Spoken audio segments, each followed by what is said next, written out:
lúpus, por exemplo, é uma doença autoimune que comumente, talvez seja um dos sintomas mais comuns do lúpus, a queda de cabelo. E por que cai o cabelo no lúpus? Porque existe uma vasculite, que é uma inflamação do vaso do folículo piloso.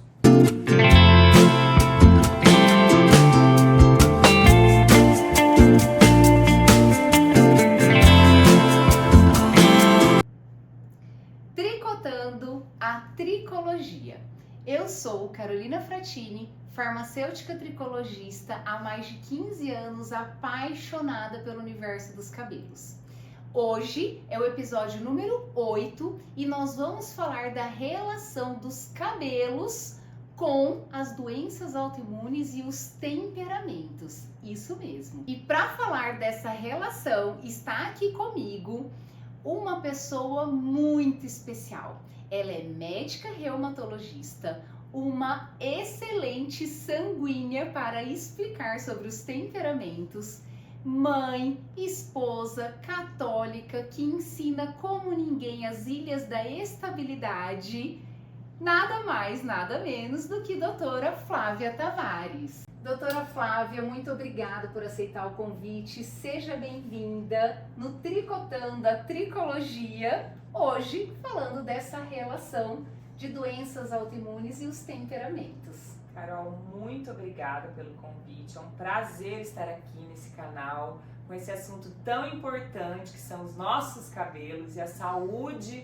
deles, né? E também como isso vai influenciar na nossa vida. Então, falando dos temperamentos e os cabelos e enfim, né, como isso poderia ser abordado nesse tema dos temperamentos.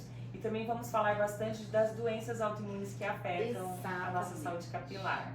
Muito obrigada mais uma vez. E aproveitando, quero perguntar, que a doutora Flávia está aqui.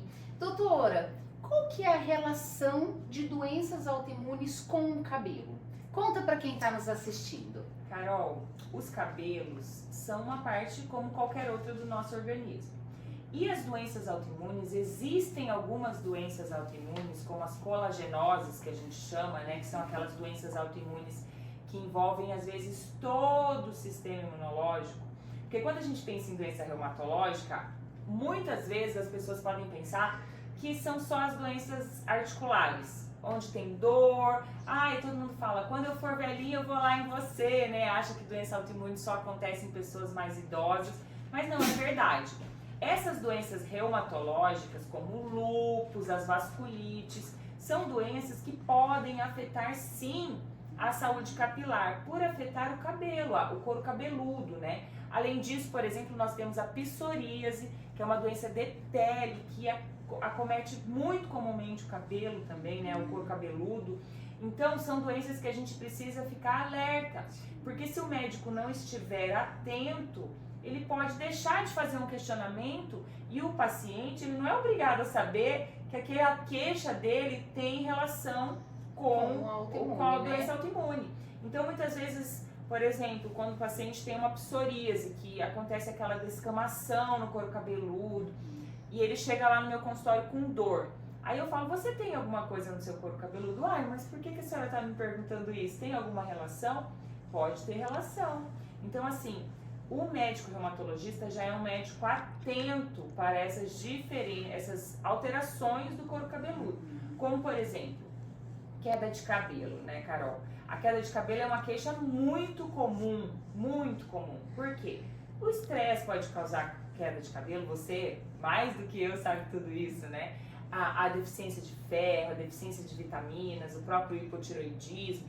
Só que o lúpus, por exemplo, é uma doença autoimune que comumente, talvez seja um dos sintomas mais comuns do lúpus, a queda de cabelo. E por que cai o cabelo no lúpus? Porque existe uma vasculite, que é uma inflamação do vaso do folículo piloso. Então o cabelo vai enfraquecendo por uma dificuldade de irrigação, de nutrição.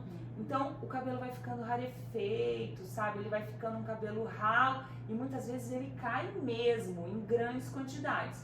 E o paciente no começo não associa, principalmente se ele tiver uma doença mais leve, às vezes com poucos sintomas. Então aí a importância do paciente sempre ser olhado, enxergado como uma pessoa, né, global. Ele precisa ser investigado tudo, né? A psoríase, por exemplo, é uma doença de couro cabeludo que muitas vezes ela descama, mas não necessariamente causa prurido, que é a coceira. Então, às vezes você fala pro paciente, você tem descamação? Ai, sabe que eu não sei, às vezes eu lavo, eu sinto alguma coisa, mas não coça. Não...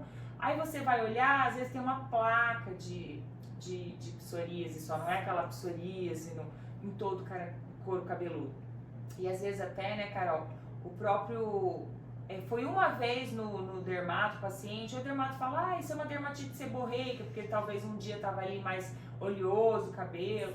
E ele também deixa de perguntar, passa um corticoidezinho, melhora, ou passa um shampoozinho ali pra, né, pensando numa casca, em alguma coisa assim, já tem amenizado os sintomas, e isso passa batido. E às vezes está perdendo tempo de fazer o diagnóstico de uma doença mais grave, né, como uma artrite psoriásica, o próprio lúpus, que é uma doença autoimune mais grave. Não, e é até interessante isso que a doutora Flávia está contando, porque quando o paciente chega até mim, por exemplo, lá no consultório, e eu faço uma anamnese, uma investigação clínica e faço a avaliação. Quando eu vou na avaliação que eu identifico as placas, porque normalmente e geralmente mesmo acontece exatamente isso que a doutora Flávia falou, a pessoa acha que é uma dermatite, às vezes porque ele tem o vai e volta, às vezes manifesta, às vezes não manifesta, e aí a hora que, né, surge então essa suspeita, eu olho para o paciente e falo assim, olha, você já procurou um médico reumatologista? Todos, 100% olham para mim, médico reumatologista, o que tem a ver? Né? As pessoas assustam. E aí eu explico, oriento e faço encaminhamento para a doutora Flávia. E quando os pacientes vão lá, eles me contam, eles falam assim, doutora, ela me examinou literalmente da cabeça aos pés, fazia tempo que eu não ia em médico que analisa e avalia tudo mesmo, porque realmente, né, as doenças autoimunes precisa olhar como um todo, né, como a senhora mesmo falou, e aí começa um tratamento de uma causa, né, porque eu sempre falo para os meus pacientes, eu trato os sintomas, as causas, o médico tem que fazer essa investigação, então nesse caso do reumato, né, descobrir tudo isso para dar uma qualidade melhor de vida, não só dos cabelos, né, mas das dores, do corpo, do dia a dia, né, doutora? Mas isso é a importância da gente ver o profissional independente da área, que olha o paciente como um todo.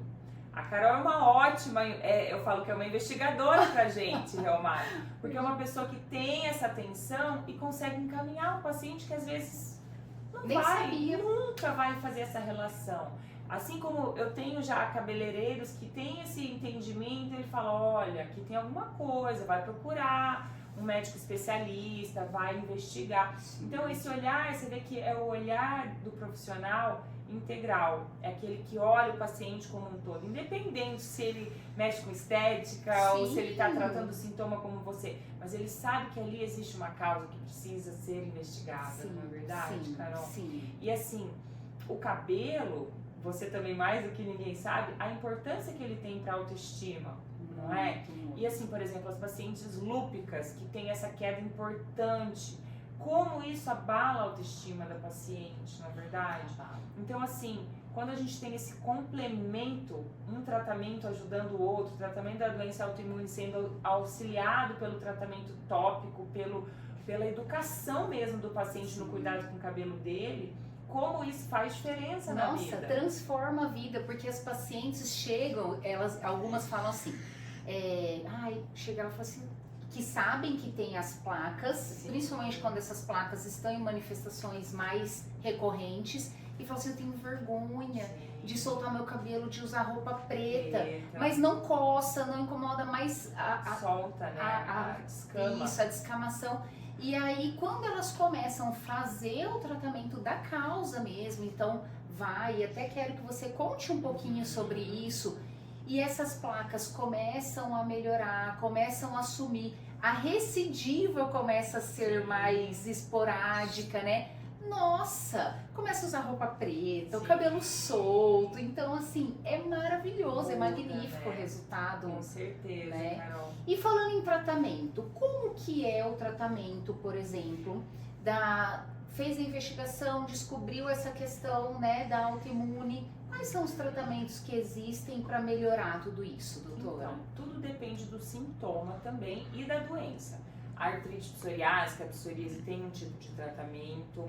Por exemplo, o lúpus, ele é tratado com corticoides. Só que o corticoide, ele pode dar uma amenizada inicial, ele pode dar uma amenizada inicial nos sintomas da psoríase, mas depois existe um rebote. Principalmente se for um corticoide tomado ou injetado, né? Não um corticoide tópico, mas um corticoide, uma injeção de corticoide, um corticoide via oral, vai fazer uma amenizada da lesão da psoríase e depois pode fazer uma reativação bem mais grave. Então depende da doença. Existem doenças que podem ser tratadas com imunobiológicos, existe imunobiológico para tratamento do lúpus, assim como existem imunobiológicos para tratamento da psoríase. Antes do imunobiológico, na psoríase, pode ser tentado tratamentos tópicos, algumas outras medicações via oral que ainda não seja o biológico, que é uma medicação de alta tecnologia, que vai especificamente lá na citocina inflamatória que está ativada, mas depende de cada caso, de cada paciente. A gente precisa fazer uma investigação e um plano terapêutico específico para cada paciente. Ou seja, não deixe de procurar ajuda. A gente realmente, quando a gente procura profissionais especializados nisso, né? Às vezes você pode estar falando assim, mas eu não sei se eu tenho, como que eu faço para saber, né? Procure, investigue, porque realmente é o profissional, o médico reumatologista que é capacitado para fazer essa investigação com mais profundidade e especificidade, né, doutora, na parte reumatológica. E aí sim você ter o encaminhamento e o tratamento correto, certo? E já vamos dizer aqui dos pacientes que trataram, que estão, né, nessa melhora, muda até a característica de temperamento ou não? Tava louca para entrar nesse assunto. Ai, Vamos Carol. falar sobre temperamento. É um assunto que eu gosto muito, né? Principalmente porque ele mudou meu relacionamento com as pessoas fora e dentro do trabalho, né? A forma de me analisar, de analisar as pessoas que estão ao meu redor, melhorou muito o meu relacionamento interpessoal. Então, quando eu comecei a estudar temperamentos, Carol, isso fez muito sentido na minha vida. Eu entender que eu sou sanguínea e por isso eu sou um pouco falante além da conta, sou um pouco distraída. Então isso me ajudou, não para me fazer falar assim, eu sou assim e vou ficar assim, agora vocês que me aturem porque eu já descobri porque eu sou desse jeito, então eu não vou mudar. Não, para me conhecer e conseguir dominar o que não me favorece e usar ao meu favor aquilo que eu vim, né, de graça, assim, né, de fábrica. Então, o conhecimento dos temperamentos é uma arma, um instrumento de autoconhecimento. Eu acho que o mais importante é isso. E além disso, você conseguir identificar os temperamentos das pessoas com que você se relaciona, entender que às vezes a reação daquela pessoa não é algo pessoal, não é algo que ela faz assim de forma reiteradamente para te provocar, Sim, né? sim. Que é a forma dela se expressar, dela entender o mundo, dela sentir o mundo e responder a ele. Então, para mim, fez muito sentido. E eu comecei a utilizar isso também, evidentemente, nas minhas consultas, nos meus pacientes, e ver muita melhora até na forma de abordar as pessoas, Sim, né? sim. Então, assim, quem lida com o público, saber o temperamento é algo importantíssimo, porque você entende melhor como você vai chegar naquela pessoa. Eu falo, por exemplo, o colérico, que é aquela pessoa que tem uma personalidade um tanto quanto mais incisiva, né? São pessoas, assim, mais firmes.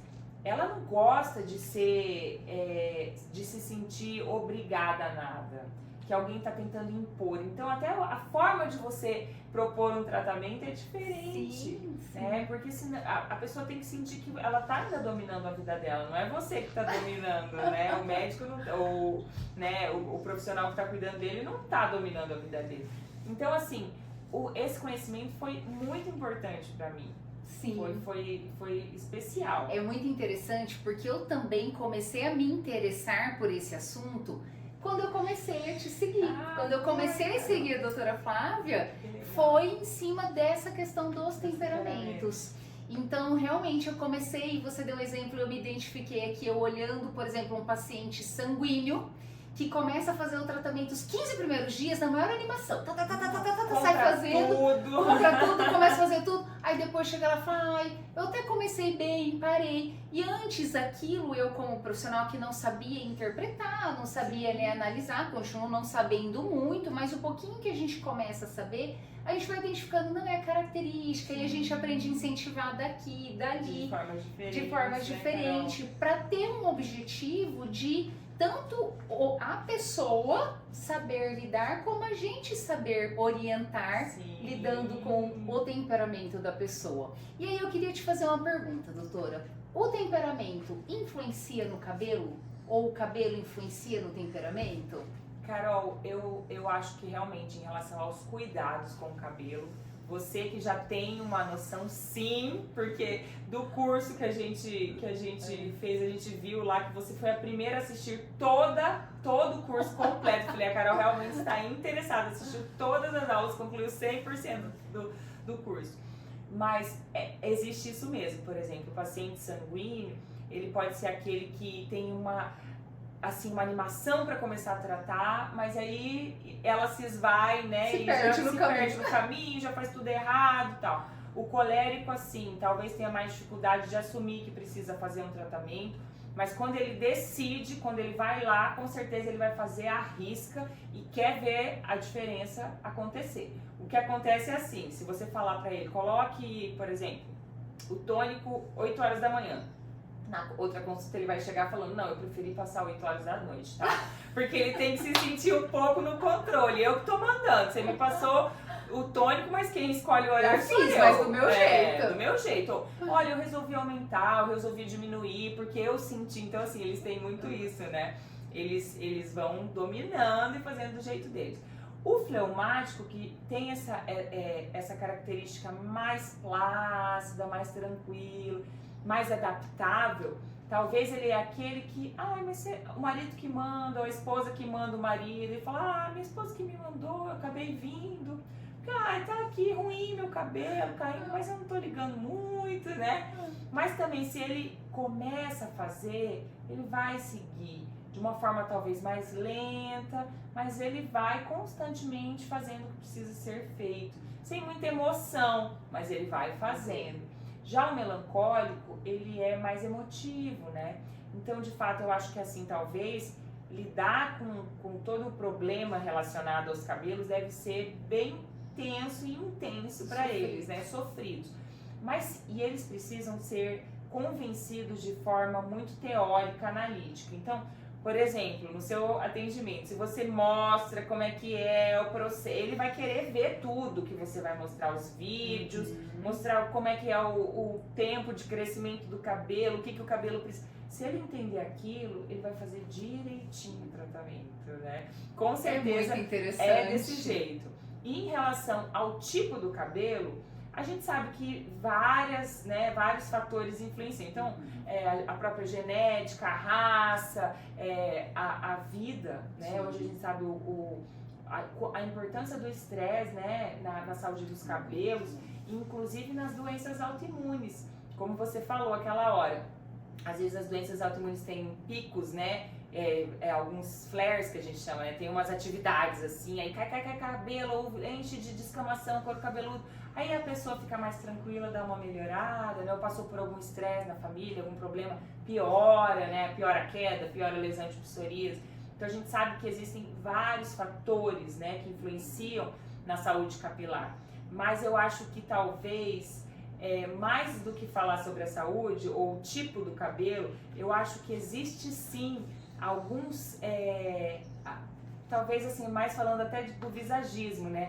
Alguns tipos de penteado, de forma de cortes, enfim, que tem mais relação com alguns tipos de temperamentos do que com outros, né? Por exemplo, nós duas somos sanguíneos. Você vê que as duas estão mais cacheadas, né? Porque tem que ter um volume, tem que ter uma emoção, tem que ter um balanço, né?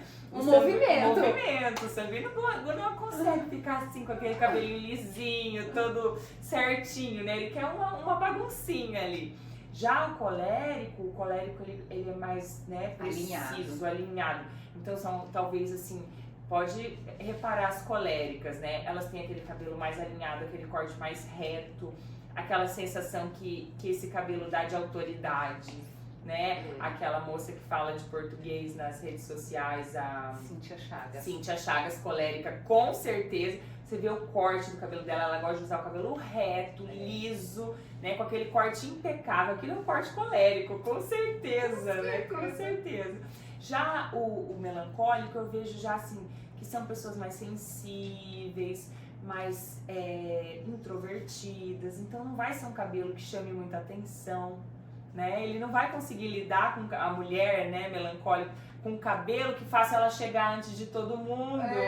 Ela quer um cabelo mais discreto, um cabelo bem cuidado, bem tratado, mas um cabelo mais discreto, uma cor que tenha assim uma descrição maior, talvez. E o fleumático ele é mais adaptável, só que ele também é a favor do conforto, ele não gosta muito de sair do conforto dele. Então talvez escolha um corte que seja mais fácil de lidar, mais fácil de arrumar, um cabelo com também talvez um pouco de volume, de movimento, mas algo assim que seja mais prático.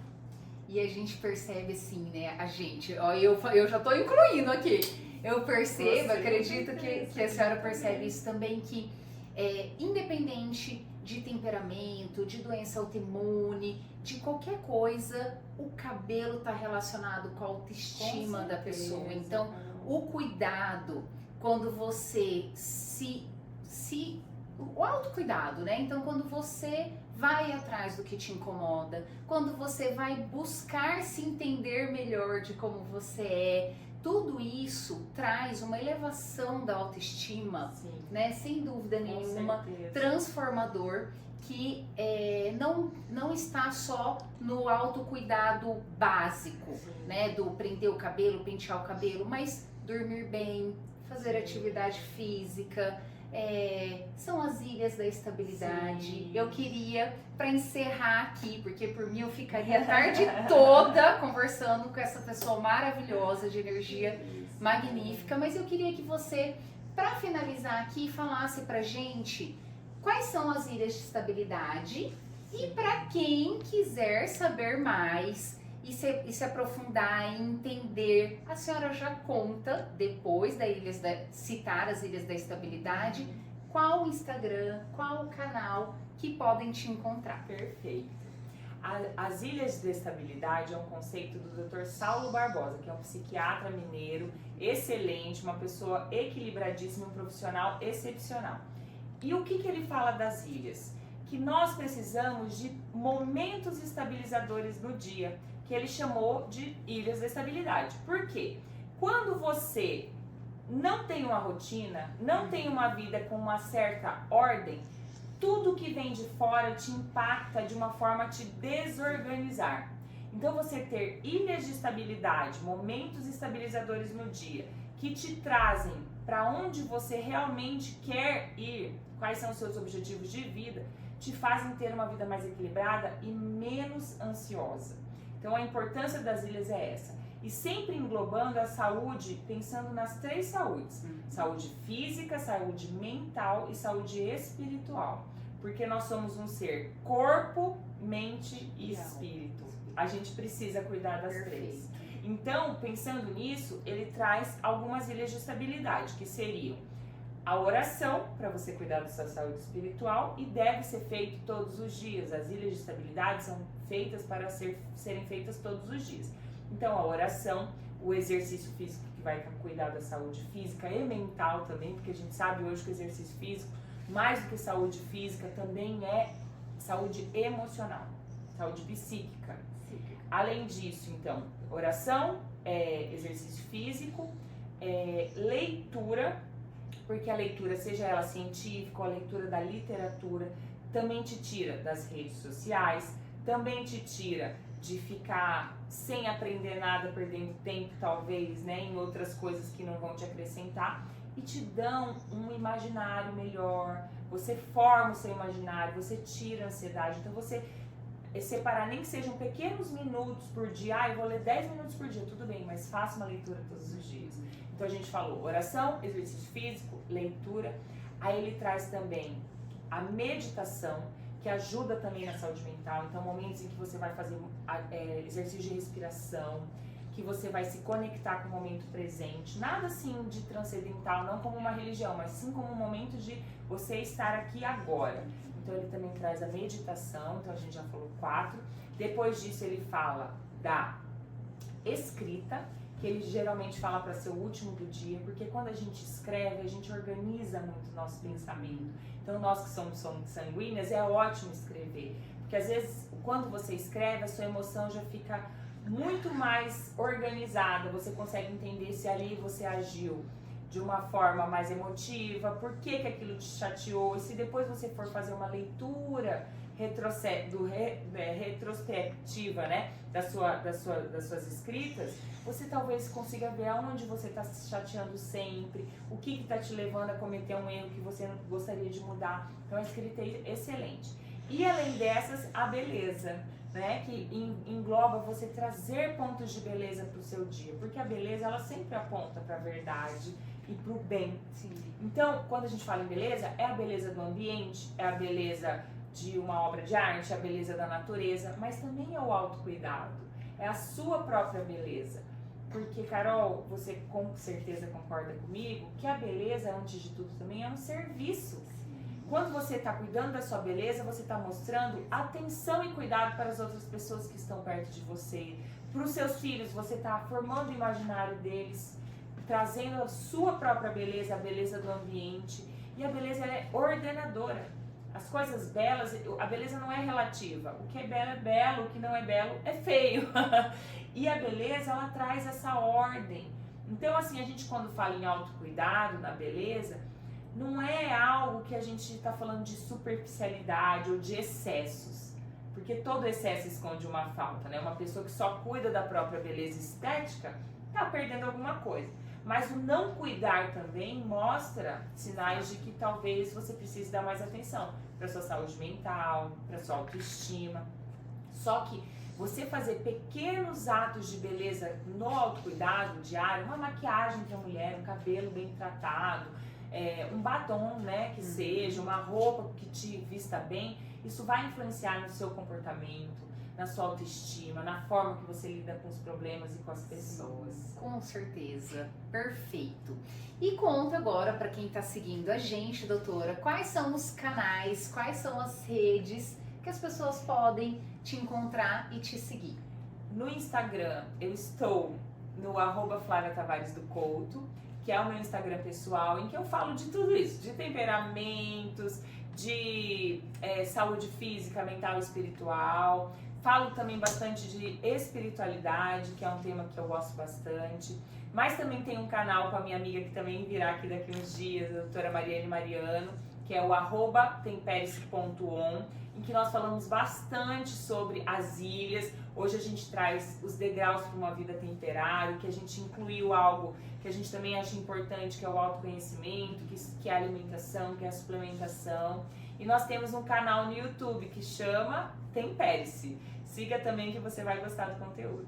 Gente, vocês não vão se arrepender. Todos os conteúdos são maravilhosos, super temperados e deliciosos. Doutora, e por último, a pergunta que não pode faltar é o seguinte. Eu, Carolina, não sei fazer tricô, mas eu sei falar de cabelos. A senhora, doutora Flávia, sabe fazer tricô? Olha, Carol, eu sabia, mas eu acho que o último cachecol que eu fiz faz uns 20 anos, então agora que assim pega desprevenida, talvez eu não consiga. Eu teria que ter me concentrar muito para lembrar alguns pontos. Mas eu sei também falar bastante de doenças reumatológicas, de temperamentos, de uma vida equilibrada. Ai, muito bom, muito bom. Muito obrigada, Carol. Eu que agradeço. Muito, muito, você muito é uma obrigada. pessoa muito especial. Ai, você também. Muito recíproco, uma mulher de uma energia maravilhosa. Inspiradora. Muito Imagina, obrigada, Carol. Obrigada. E para você não perder nenhum episódio desse quadro Tricotando a Tricologia, se inscreva no canal, ative as notificações, me segue no Instagram, @carolinafratini_oficial, e fique sabendo dos próximos episódios com profissionais especiais no sofá da minha casa, com você assistindo aí, Tricotando a Tricologia com Carolina Fratini. Espero você!